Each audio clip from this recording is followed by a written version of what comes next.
So, today, ang vlog ko is paano mag-makeup, kung ano yung makeup ng atin sa kasal ni ex. Kung ano atin tayo sa kasal ni ex, syempre, kailangan maganda tayo. Alright, huwag natin patagalin.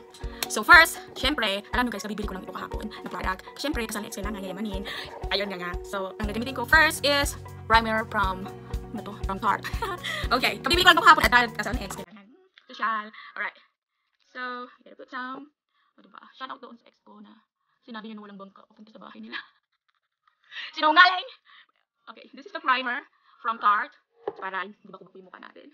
Diba? Ayan. So, makita yung mga unwanted. Ayun.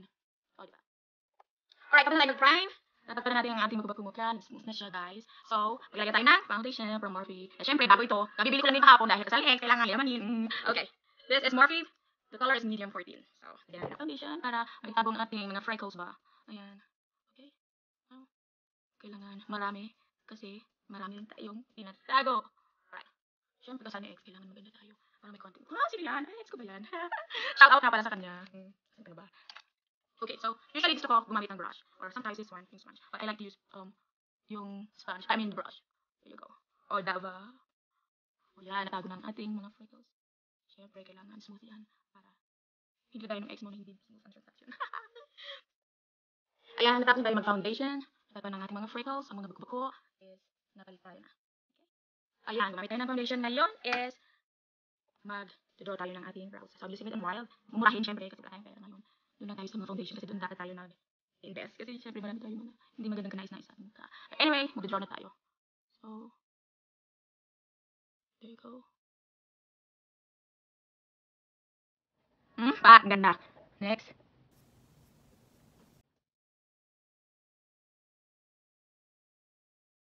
Ayun. Ganda ng inday.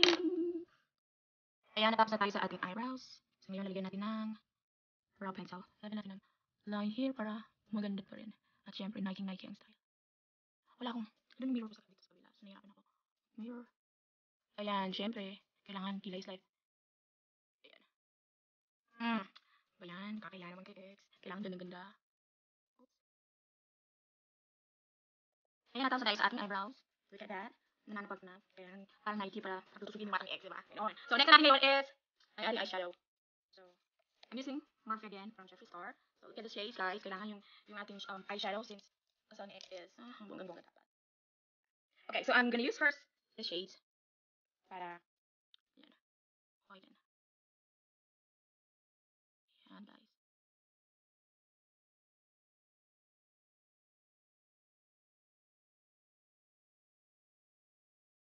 Okay. Okay, my next shade is Lost Angels. And this is the color. Ayan. Kailangan ganda yung ating eyeshadow. Doon dapat tayo babawi. Okay. So, I'm gonna put it here sa gilid.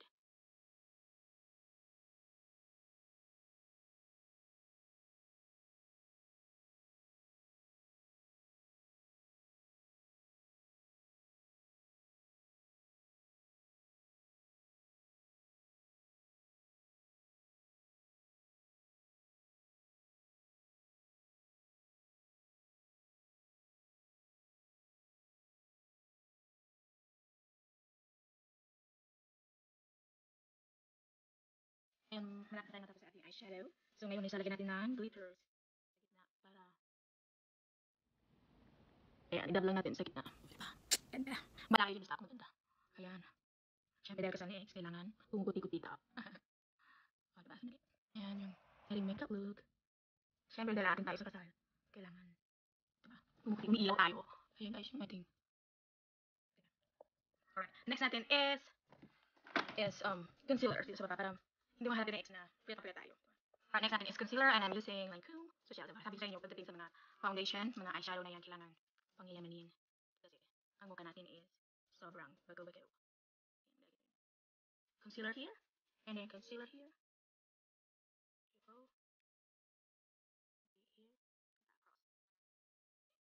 And a little bit right here. I can see my mirror. And right here. Parang sa ating contouring later. And a little bit right here. Okay, this time I'm gonna use my sponge. Kasi, para ma-blend. Maganda tingnan.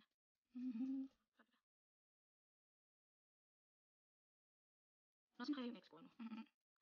Shoutout dun sa ex ko na sinabi niya, guys. Noon. Yes. Punta sana kami sa bahay niya. So sabi niya, wala daw. bangka papunta sa kanila. Sinungaling ka? Anong malang bangka?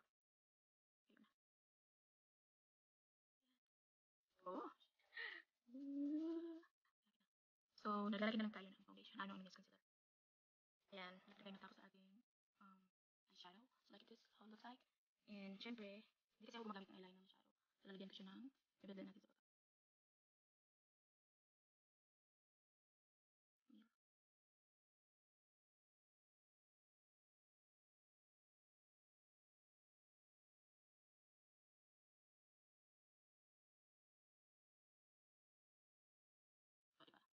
Ang how this.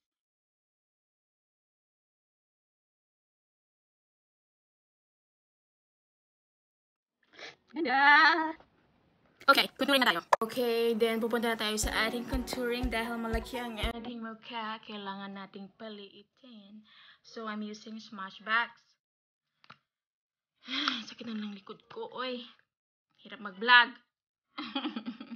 So, maglalagay tayo dito sa taas and detail and syempre dito para kilala nyo ba si Kardashian? Ganon. Right here. And then right here, para ang ating mukha ay lumiit. Siyempre, hindi natin papahalata kay ex na tumaba na tayo. Kailangan, pakita pa rin natin na, ano ba, maliit pa rin yung mukha.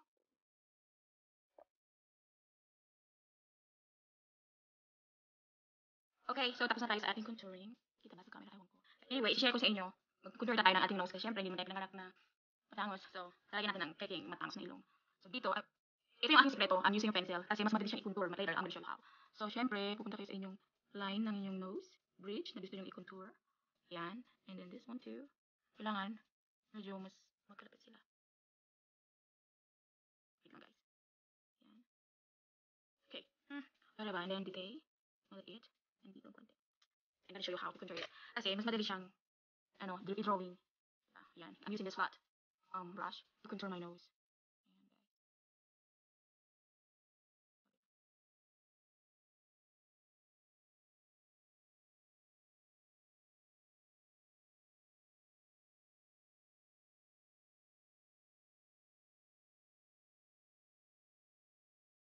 Yan, so natapos na tayo sa ating contouring.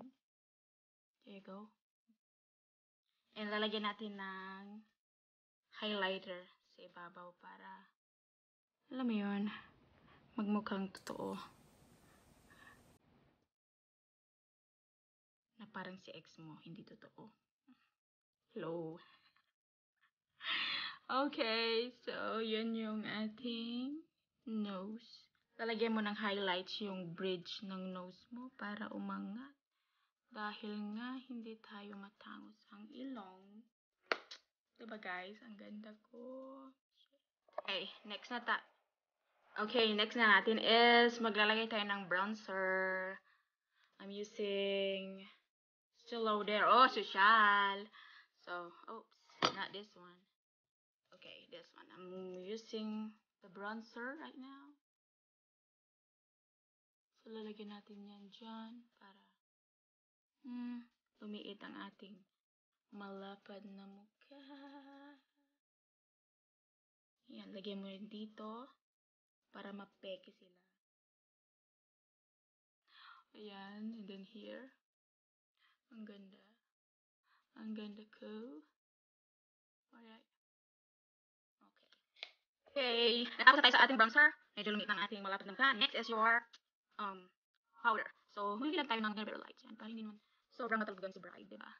Pagkaasin tayo ng kasal, kailangan light lang yung mga foundation. Kasi syempre, baka magkaus tayo doon. Ayaw natin ng nalulusaw na makeup. So that's the powder that I'm using. O, diba? Lapit na ng sakit ng headband ko. Ang galing ko na nga. And natapos natin ang ating contouring, ang ating bronzer. Next is, syempre, ang ating setting powder. So, dito tayo. Bago to. Bibili ko lang din. So, I'm using Morphe. This is, hindi mo kita. Bala na. So, bago lang to. Kasi nga, kasal ni ex, kailangan. Bago lahat. Social. Alam mo yun. Oh, yun. Okay, maglalagay na tayo ng ating powder. So, I'm gonna use my sponge. And then, maglalagay lang tayo dito.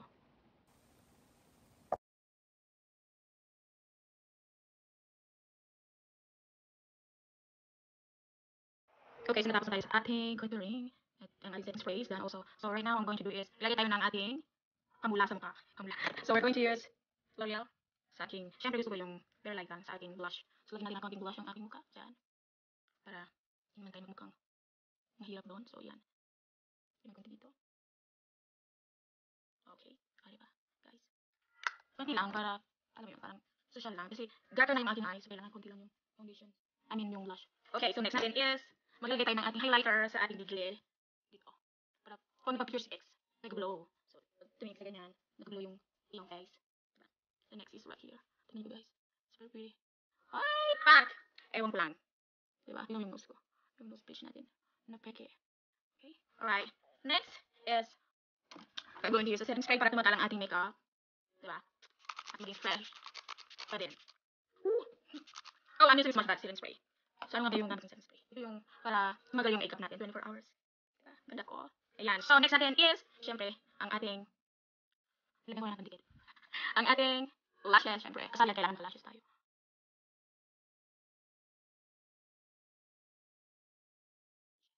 Social ang ating lashes. Okay.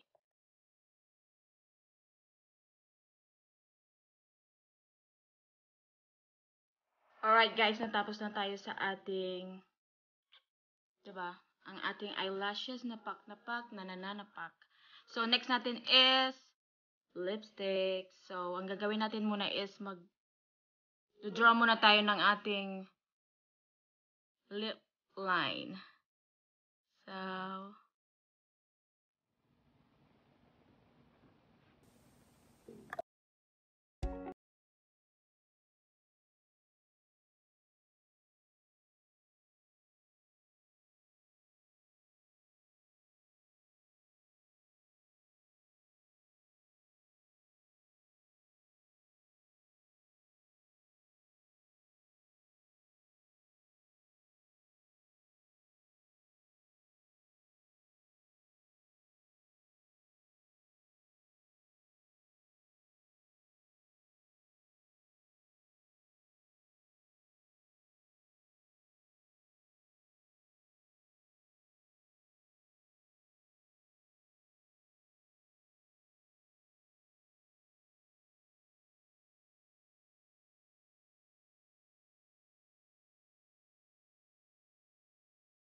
So, ganyan yung ating look. So, pag nasa simbahan tayo, kailangan tahimik lang tayo. Hi! Guys! Ang ganda ko! Oh my God! Sino to? Ikaw ba to? Ako to! Shoutout sa aking ex dyan na ikakasal. Invite nyo ako para mapakita ko yung aking ganda. Ay nako, ang dami ko nang sinasabi. Pero, ganda ko talaga. Yan. Pwede naman yung kulutin yung hair nyo, pero wala na akong time. Tinatamad ako. So, ito na ang ating makeup look. Diba? Ganyan. Pak. Next. Pak. Ganon. Alright guys, that's it, the video for today, my vlog for this day. And if you wanna ask kung ano yung mga ginamit ko, the color sa makeup ko, I will let you know. Just comment down below. And kung bago lang kayo sa aking YouTube, just subscribe because I'm gonna make more videos about makeup. You know what guys, I really love makeup talaga. And doon ako nag-excel sa pag-arte-arte. Yun. So, Thank you for watching, guys, and I hope that you have a wonderful day. God bless you. Adios. Bye.